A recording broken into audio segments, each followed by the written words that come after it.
11th of January, Rabbi Furst, Pierke Avos.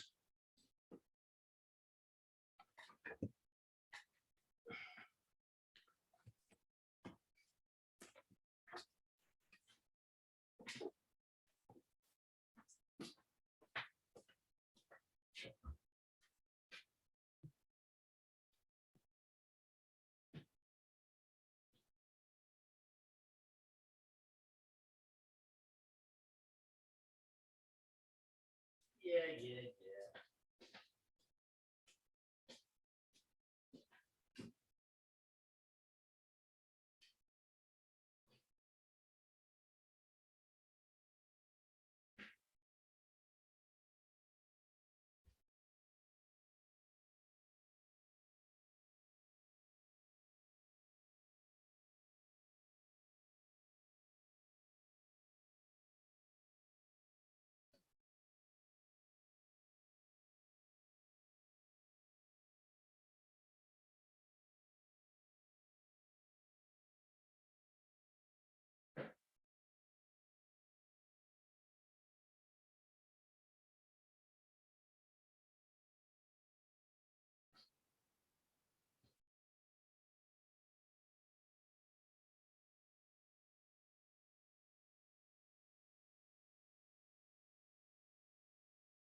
Good morning, Rabbi. I mean, Shalom Aleichem, Rebbe Yomori.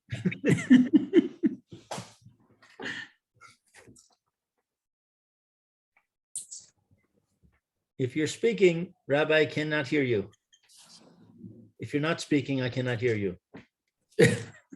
Either way.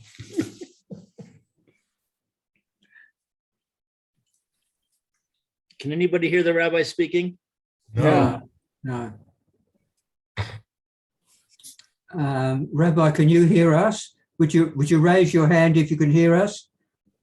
All right, that's something. Okay, he can hear us, but we can't hear him. Okay. Check Well, your, I know some sign language if you want to. you can check your microphone on the lower left of your screen. There's a little picture of a microphone. If you click on the little arrow, it gives you some choices to select and check. It's possible your output is off. Yeah. Down to zero. for Right. some reason. Yeah, maybe your volume is down or something. Oh, He's, Oh, he he's became- rebooting. Is it something I said? yes, and I'm not going to tell you.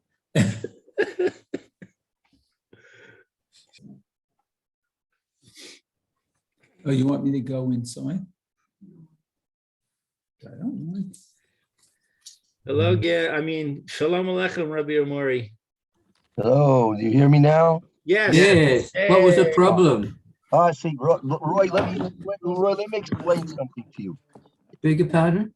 Let me try and explain something to you. You remember it used to be when they had telephones and there used to be those people and they used to put these plugs into these big boards. They used to put these Oh, yeah. plugs in there. That's Right. because I was But fixing my You son. don't know it, but on the He went other side of the dripping. moon, they have Yeah. 1 million Chinamen on the other side of the moon and they're doing the same thing. Right. And my guy that was supposed to put my plug for my microphone in, he was sleeping this morning, so he didn't do it. Uh-huh. I remember the switchboard. It was called the switchboard. Right. Yes. On the other side of the moon, they have the Chinamen. They're doing the Yeah. same thing. All right. So, Rabbi, are you awake now? Yes. Baruch Hashem. All right. While we're on this sort of thing, is it possible to see your face? I mean, because most of the time you just see your forehead. And Is that good? How's that? no, it's a bit better. Yeah. Okay. It is much better if we see your face. I agree. Yes. Very good. Okay, no problem. There was, Rebbe, isn't there a story, is it in the Gemara that when there were very many Talmidim, they gathered around the Rebbe, you know, when he would give the shir, and they were so Right. crowded around that some could not see him, see his facial expression. Right. That's And correct. one of them used to watch his hand, and even just the movement of his fingers was like information and lesson to what he was trying to impart. I've never heard that. Right. Yeah. That's true. That's true. You remember? Am I kind of in the right neighborhood there with Yeah. that? Yeah. There are Gomorrahs like that. What happened to Mayor? We lost Mayor? Yeah, he he was having a discussion with his wife about moving to another location, so he probably had to disconnect temporarily. Okay. Very good. And Aaron, I'm not sure what's going on with Aaron. He's having some kind of problem today. We can't hear him. Mhm. We'll see you. Okay. All right. So because I think for the sake of clarity, I want to review these last two paragraphs in the Maral, and then hopefully we can finish this today and move on to the next stage in Rabbi Akiva's Maimer. Again, where the Maral is explaining here where the concept of schok, how that fits into the situation of erva, which could be an erva is not simply in terms of as we are expressing it in lewdness, but it could be any time when there's the physical relationship between a man and a woman, even in the highest levels like that of Yitzchak and Rivka. So if you have again that second paragraph, full paragraph there, that it starts in the Derech HaChaim, the second paragraph, Yesh l'chol dots. Here's for you to know Ode further.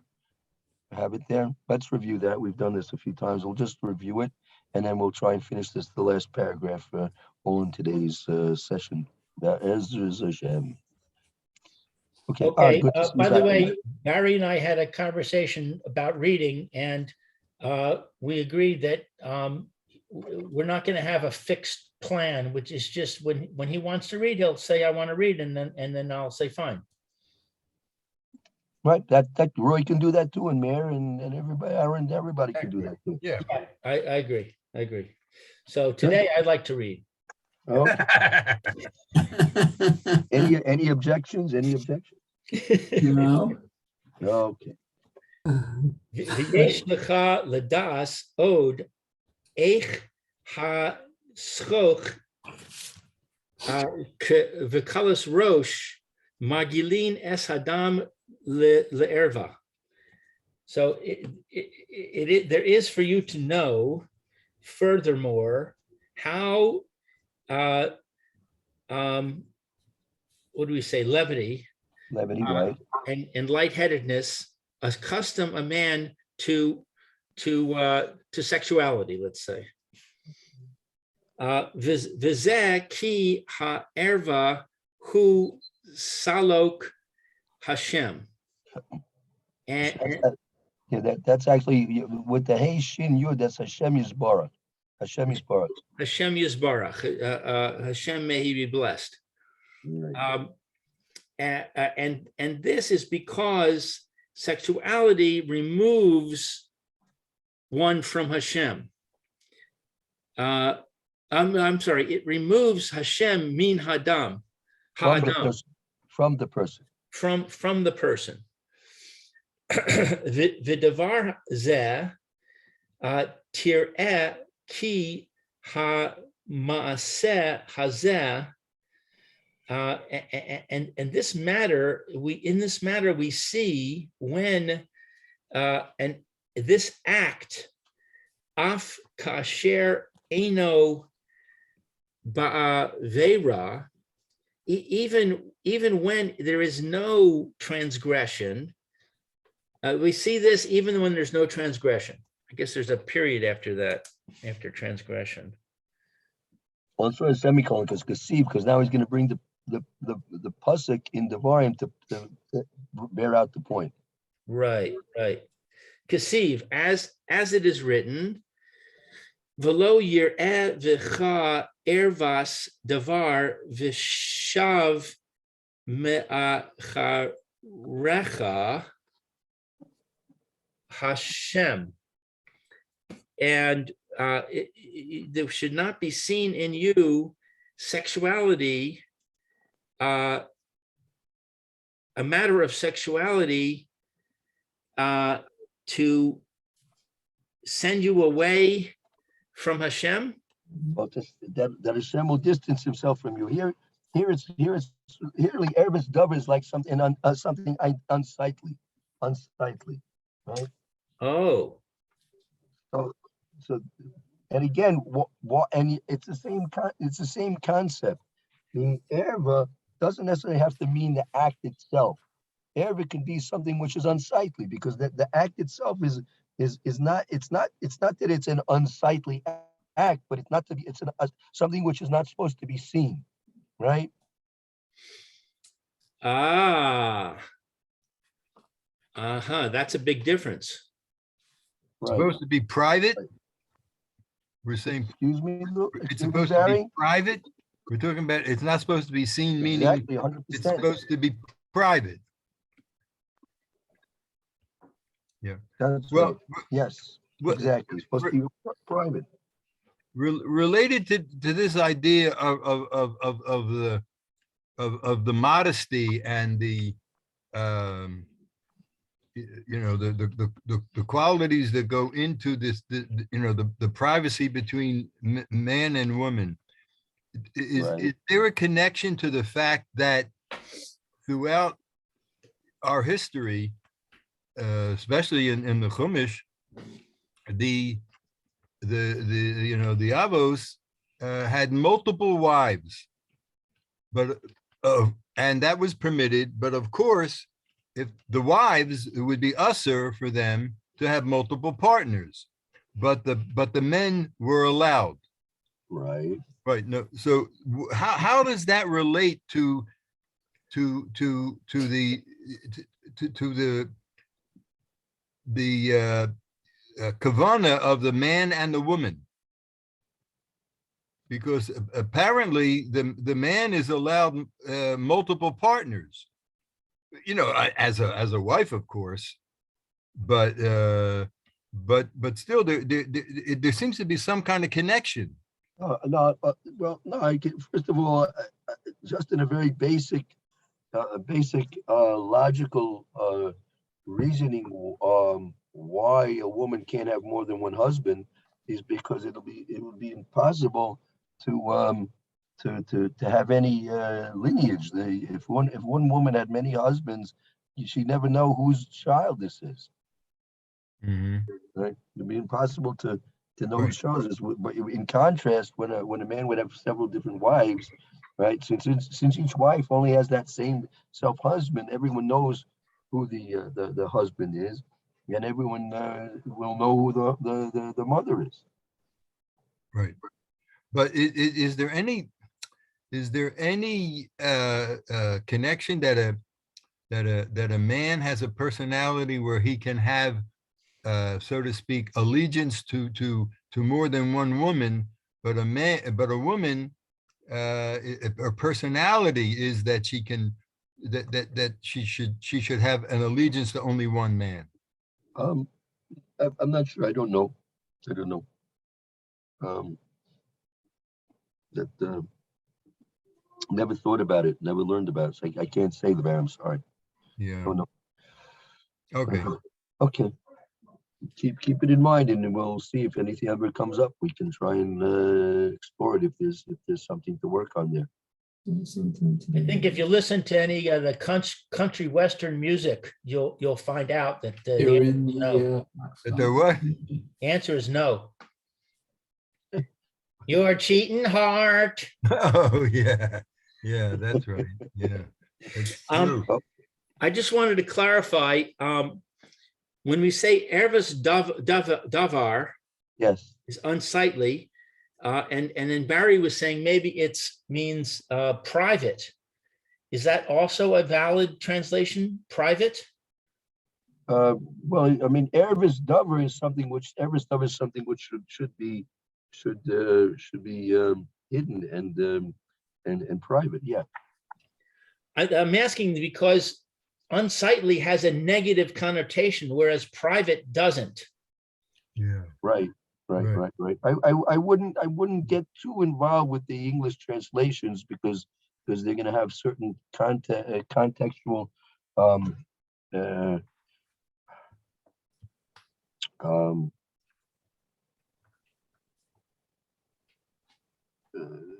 meanings, which I don't think will be proper in terms of the understanding of the Torah itself. Right. So, I'm not really concerned with the translation. I'm concerned with understanding the connotation here. If it's a right. negative connotation or if it's a neutral connotation. Here it's well. I mean, in all cases, it's somewhat of a negative connotation because even in the highest level of behavior, it's still something which should not. It's still a physical beastly act, right? Which is somewhat unbecoming for a human being, right? Right. Okay. Yeah. Umikol shechein kasher hu davar erva shel avera, and it's logical that when it is a matter of a sexuality through an avera, legamre, completely, shehu salok hashchina, that it removes the shchina. Ki hu maaseh chamre, because it is an action of physicality, she'ein kedushaso yisparach sham, that there is not the holiness of Hashem there. Ki kedushas Hashem yisbarach, because the holiness of Hashem may be blessed. Uma'aseh zeh, in this action, haim hafakim. They're Hafchim legamre. hafkim legamre. They are completely opposite. Right, completely opposite. the holiness of Hashem Yisbarach, and this action, they are completely opposite. Right. Ki hu Yisbarach kadosh, for he, may he be blessed, is holy.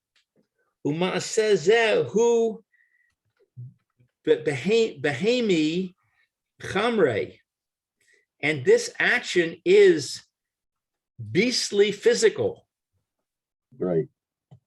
Kimo sheha tifaer, as it is explained, pa'amim harbe, many times. Ulechach poel zeh, and therefore this act, who it is, meruchak, mean Hashem Yisbarach. It is distant from Hashem. May he be blessed. Right. Okay. Good. Okay. Let's continue on. Ka'asher ha'adam omeid biyir'ah, ve'ein lo schoch u'v'kalos rosh, ki yir'eh hu min Hashem Yisbarach shehu kenegdo. So when when a man stands in awe, and he is not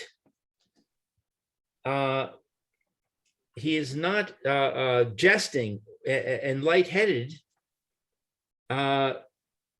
because of awe,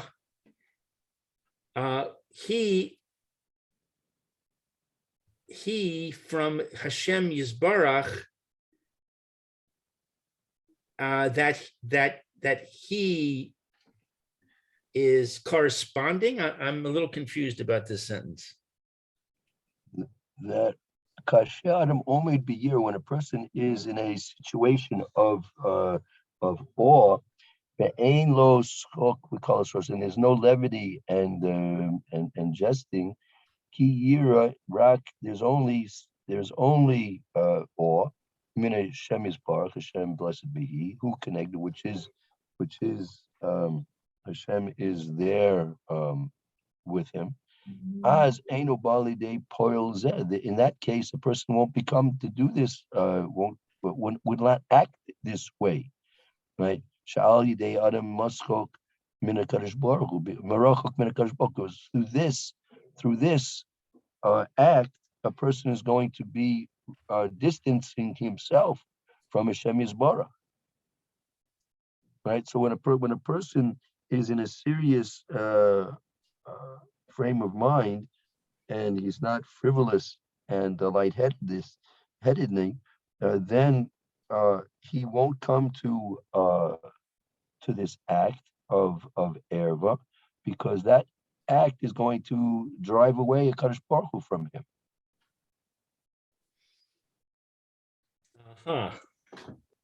Okay, so in other words, if he is standing in awe, and then Hashem is with him, Right. and this will prevent him from getting involved in now, is it getting involved in erva, or is it getting involved in schok v'kalos rosh?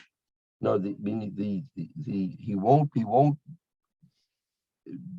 be involved with erva, because the schok and the kalas rosh is going to remove Kadosh Baruch Hu from him. Right. Yeah, but for example, you ever see these soldiers? They have to stand at attention for hours and hours. You know, they have these guards. You know, these Buckingham Palace guards and stuff like. Barry, did they teach you how to do that? How do you do that? How do you stand there? And all kinds of people, all tourists, come up to these guards and they crack jokes and they try and they like they give them hot feet and all kinds of stuff, trying to get them to move, and they don't move. That was one of the things that basic training, that that they try to train you to take orders Right. at all costs. So Right. they would line us up, and you know, they would call us to attention. Sometimes you had your weapon with you, and you just had to maintain that position forever, and they would watch you. And if you know, shifted around or, you know, whatever, they would, you know, march over to you and you would catch it. But the whole point was to teach you discipline, to follow orders. Right. And then, you know, and when we were in Fort Knox, Kentucky, so Fort Knox is where they had, you know, you know, Gold. all the gold. Yeah. So we had guard duty. Right. And you know, they would take you out, and they would give you a post, and you would have to stay there, and they wouldn't tell you when they were coming back. So, you know, you could be there for 4 or 5 hours, Right. and but you just had to stand there. Mhm. And you know, and watch. And watch. You know, fortunately, no, you know, so, you know, like, you know, sometimes people would wander around, you know, where they weren't supposed to be. So you had to challenge them. Right. Of course, the truth of the matter was that the Fort Knox, the building was surrounded. It was by many fences.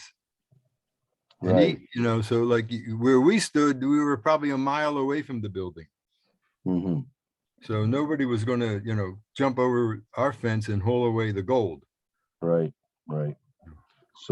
So you see these soldiers, they're standing at attention, right? Right. So there's very little that's going to be able to distract them from their attention, because that's what they're supposed to be doing. So likewise, when a person's in awe of a Kadosh Baruch Hu, when he's feeling where he's trying to have a conception of a Kadosh Baruch Hu watching and bearing over him, and that situation is not conducive to the invitation of things which are lightheaded and frivolous. They're not going to allow those things to affect them. So likewise, a person who's in awe of a Kadosh Baruch Hu, who has a yira from a Kadosh Baruch Hu, he's not going to allow himself to fall from that level because of things which are frivolous and lightheadedness. But how do we apply this to Yitzchak Avinu when he is beschok with Rivka Imenu? We're going to say he was not Be'ira?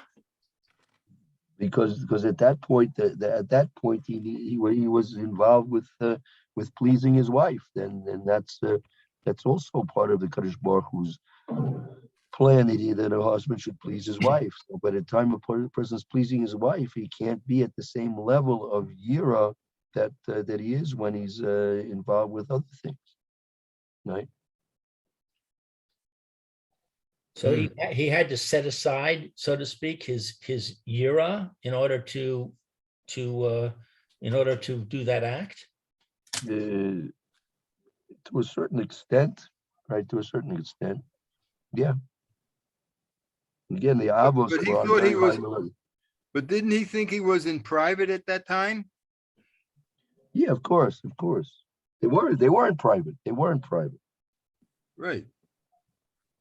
But see, I would say Adarabba, I would say that, you know, if he is concentrating on the words of the Gemara and conducting himself in a way that is proper according to those words, that he's making jokes and he's He's acting in a playful manner. All of this he's doing for the purpose of being able to please his wife and make the marriage a better marriage. I would say that would bring him closer to Hashem. But again, it's not. But it's you can't say it's the same as standing Shmon Esrei. It's not the same as standing Shmon Esrei. It's a whole different. It's a whole different situation. Right. Both things can bring you close. Both things are within the realm of avoda and serving Kadosh Baruch Hu, but they're completely different. You don't want to act in shul the way you act with the way you act with your wife. Right. Absolutely. So each has its place and its purpose. Yeah. Aval kasher hu omeid bischok ulakalish rosh v'hu misolek min hayira. But when he stands in levity and lightheadedness, and he is removed from awe, from being in awe, the devar zeh he's sechila le hasir ule harachik ha'adam min Hashem Yisbarach. And this matter, it begins to reduce. Hasir is to reduce. Remove. To remove, and to, what is this? Rachik? And distance. To remove and to distance the man from Hashem, may be blessed. V'hu margil oso, molid oso, the gamrei el maaseh shehu miruchak min Hashem Yisbarach. In this matter, he begins to remove and distance. The man begins to remove and distance himself from Hashem, may be blessed, and he accustoms himself, leading himself to completely towards this action, Right. that he distances himself from Hashem. Right. The introduction of skok v'kalas rosh is going to lead a person completely to the act of cohibition, and that is going to remove himself from a Kadosh Baruch Hu at that point. At that point, he's removed from a Kadosh Baruch Hu. See, this act of cohabitation is different than say like eating. Eating is also a physical beastly act, right? Right. But doesn't say that removes you from a Kadosh Baruch Hu, and it doesn't say that skok and kalas rosh are going to lead a person to eating and drinking, right? Right. Eating and drinking is also an animalistic act. It's completely a beastly act, right? But it's essentially different because there's no, in essence, there's no removal of a person from a Kadosh Baruch Hu at the time when a person's eating. Sleeping also, sleeping is a completely physical act, right? And it doesn't say that you have to be engaged in Skokin Kalas Rosh, and that'll bring you to sleep, right? Right. But so the question is, that's what the morale is explaining here, is why specifically erva, meaning the act of relations, why is that something which is preceded by skok kalish roish? It seems that these instructions are basically because the female has a different idea of what's going on in the man. In other words, the man has to be careful because he's obligated to entertain her or amuse her, or whatever adjective you want to use to make her happy, and tell her a joke, whatever. So it seems that this is all instructions for how the man is supposed to behave, not the woman. Right. That's Is that true? I mean, in other words, what if a woman was learning this with us, if there was a woman, online listening to this, I don't think she would feel included. Could be, right? Could be. But yeah, it's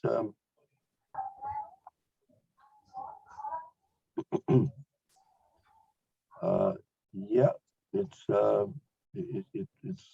seemingly more from the point of view of the man. That's certainly the way the morale is explaining it, right? Yeah, it seems that way. His point is, I mean, whether it can be applied to the woman, that's another story. But the morale is explaining it from the point of view of the man. But But when the Kala teacher meets with the woman, right. What kind of instructions are given there? Is there any instruction that says anything about how she should conduct herself? Yeah. I mean, I don't know. I never went to Kala lessons.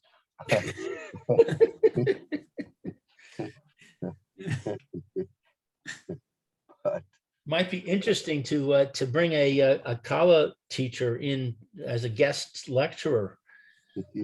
And talk to Rabbi Furman. Don't talk to me about it. Okay, I'll mention it to him. All right. Ad shahu ba liyadei chet. Right. Oh. Meaning this is so powerful. Meaning that the influence of skok v'kalas rov is so powerful that it can even cause a person to come to do an erva of chet, legamre, a completely forbidden type of a relationship. So in other words, if you have proper relations with your wife, that can influence you and bring you to sin? No. We're talking about the power of skok v'kalas rosh is such that even it can even bring a person to do a sin, and in the highest level.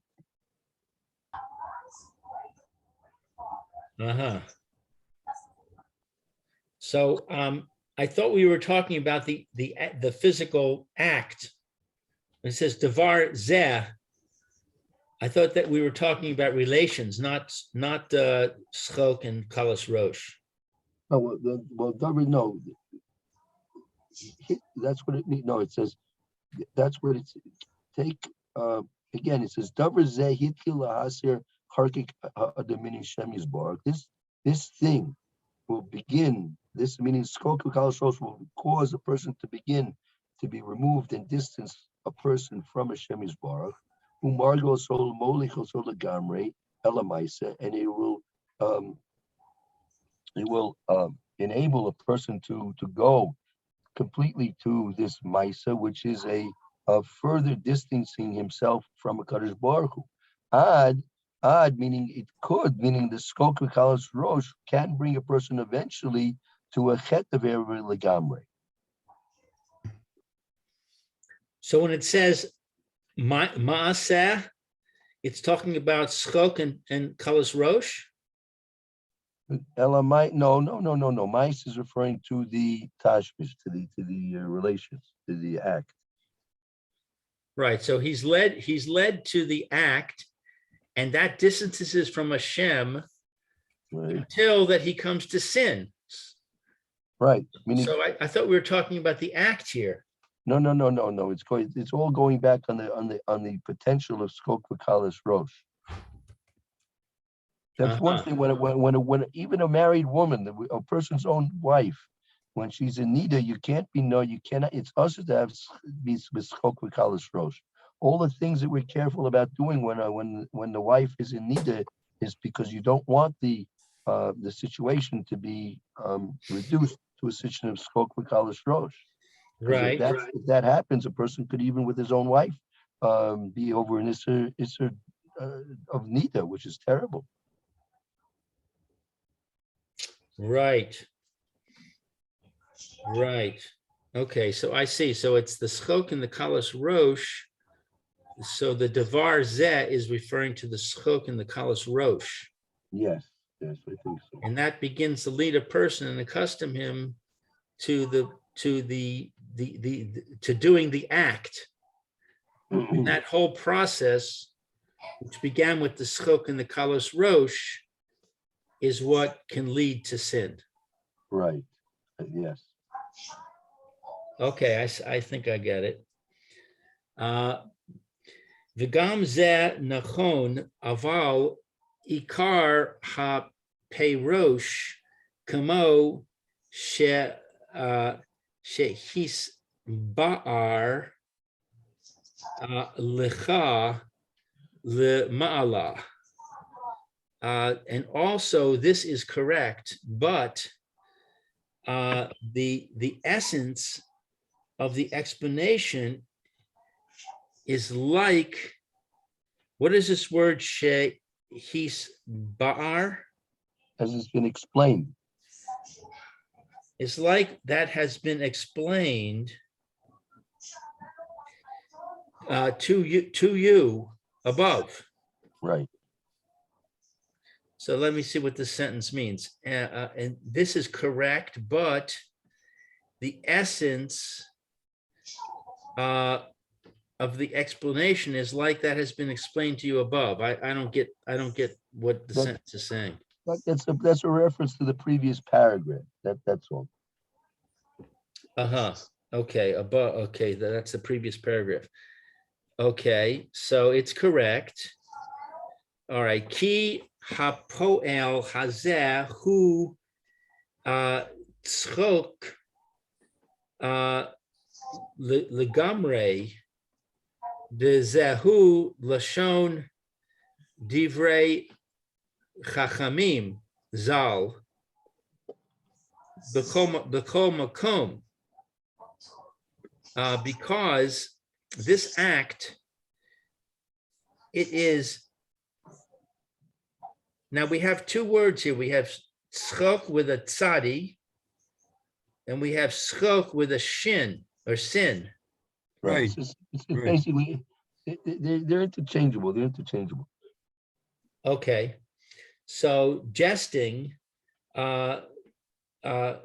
completely jesting, and this is an expression of our sages' blessed memory in all cases. In all cases, hamishchakim. See, I'll tell you, like tzachok is another word of mockery, right? It's also in English. But in Shir Amalis, we have Sokfinu. Which means what? What does it mean there? It means that it's some kind of uplifting joy or something, or I thought it meant, our mouths were filled with laughter. And it wasn't, um,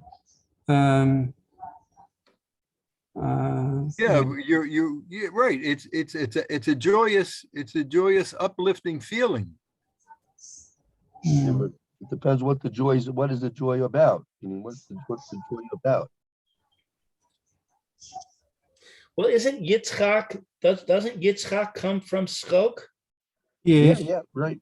Made to Schok? And we said that because of laughter? Right. So what's the point of laughter? What does it mean, laughter? Well, Well, it it can certainly be doesn't good or mean, bad. It can be joy, but it can also be mockery. Oh, I see. So that's where the mockery comes from. Right. Uh-huh. Because see, when we see, we have to understand on a different level as well. When the act of physical relations is referred to as chok, which is also a way you can explain it in terms of it being a mockery. What do you mean by mockery, right?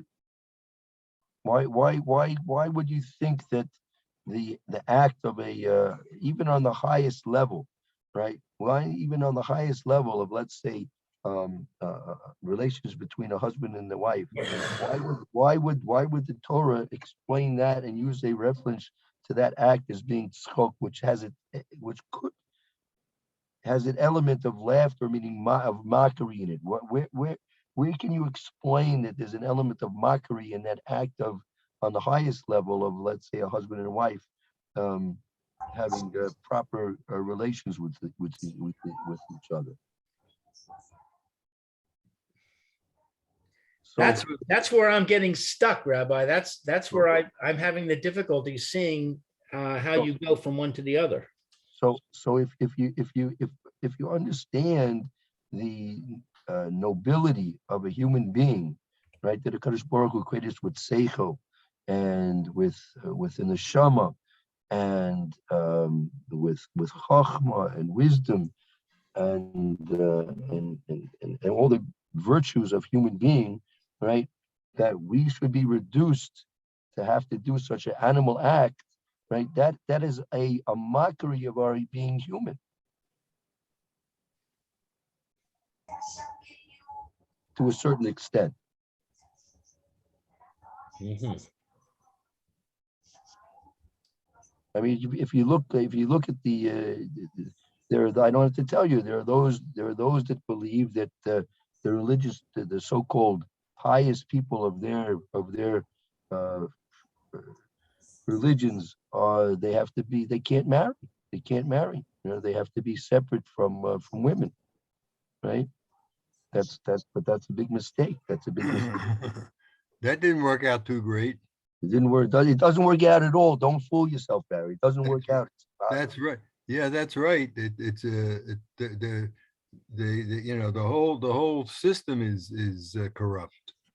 In any event, I that's don't not our know why you discussion. say that. That's a very successful religion. It's been around for 2,000 years and it's got 1 billion adherents. Yeah, but that doesn't. Yeah, but this idea of the separation and all that between you know, the whatever you call celibacy for the clerics, it doesn't work. Why do you say it doesn't work? Because by their own admission, the Catholic Church admits they even have homes that they prepare for the nuns to come to give birth to children privately.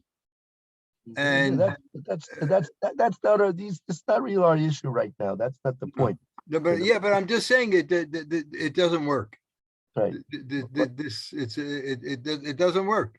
Right. We're supposed to have you know, relations with a wife. That's right. Right. That's all. Right. But And to try to, you know, to try to construct something that denies that doesn't work. right. So So therefore, this act, right, this physical act is something which is in a certain degree, a mockery of our being human, okay? That we should be reduced from being humans to being animals involved with a act which is even in the highest level, still a beastly act, right? That's somewhat of a mockery of our being human. But Look, we're not angels. We're not supposed to be angels, right? But nevertheless, the fact that we're human is an element of scope in the very act of cohibition.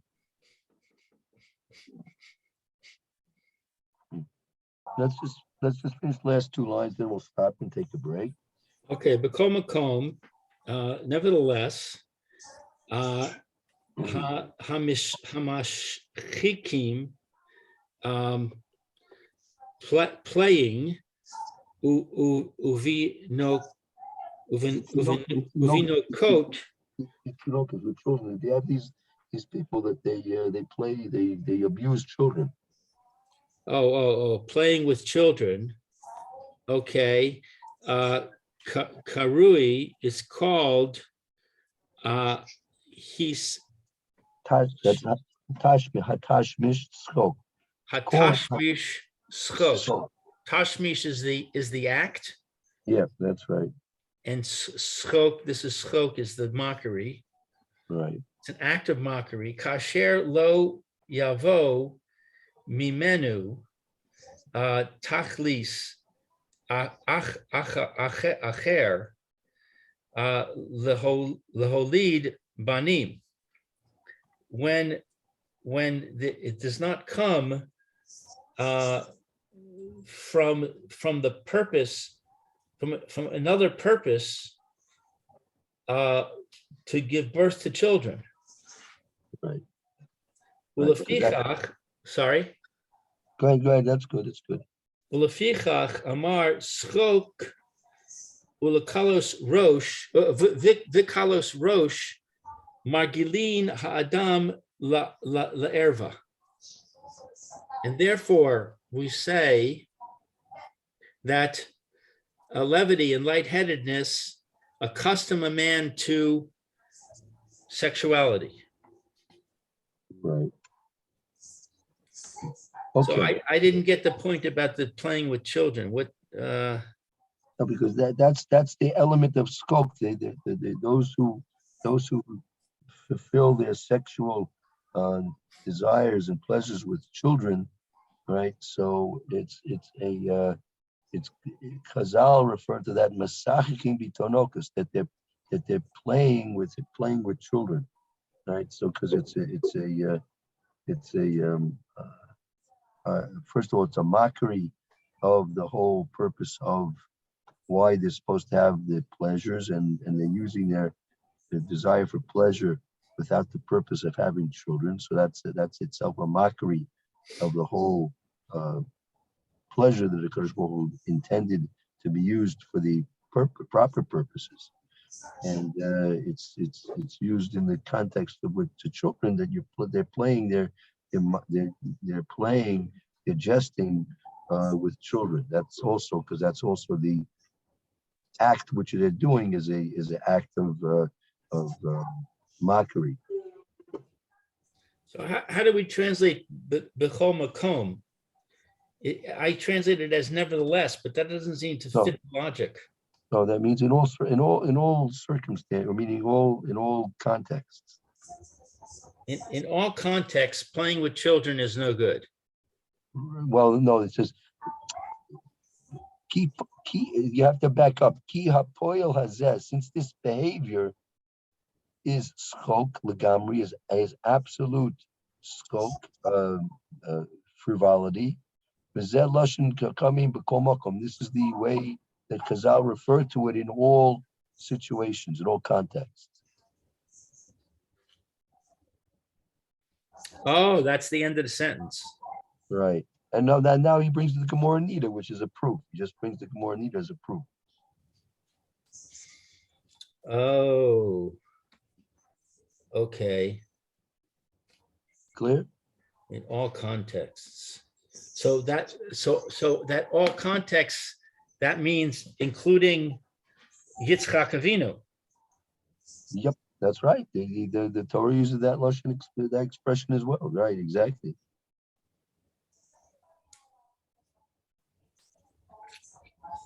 Okay. Okay. Yeah, I mean, it's clear what it's saying. It's not clear what it means.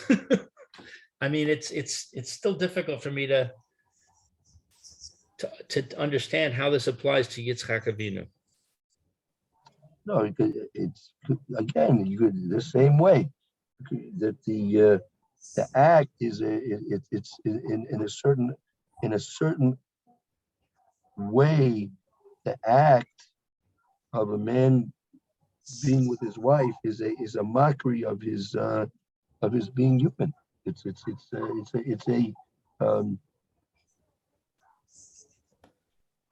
a step down from his level of being human. So in a certain way, it's a mockery of his being human. But we have a human intellect, so we can have in our mind more sorts of kedusha.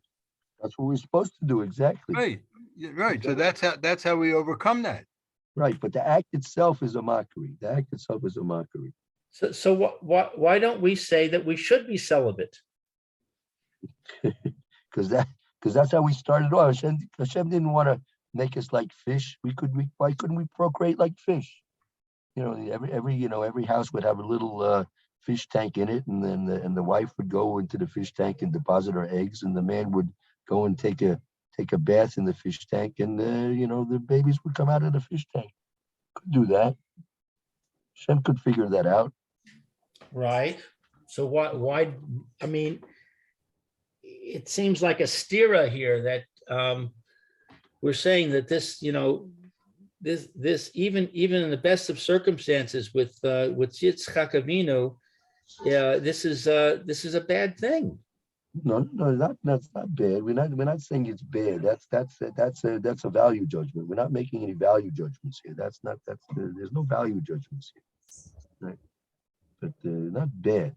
But this is the way Hashem wants it. He wants us to face this situation and to imbue with it as much kedusha and spirituality as we can do. That's our job.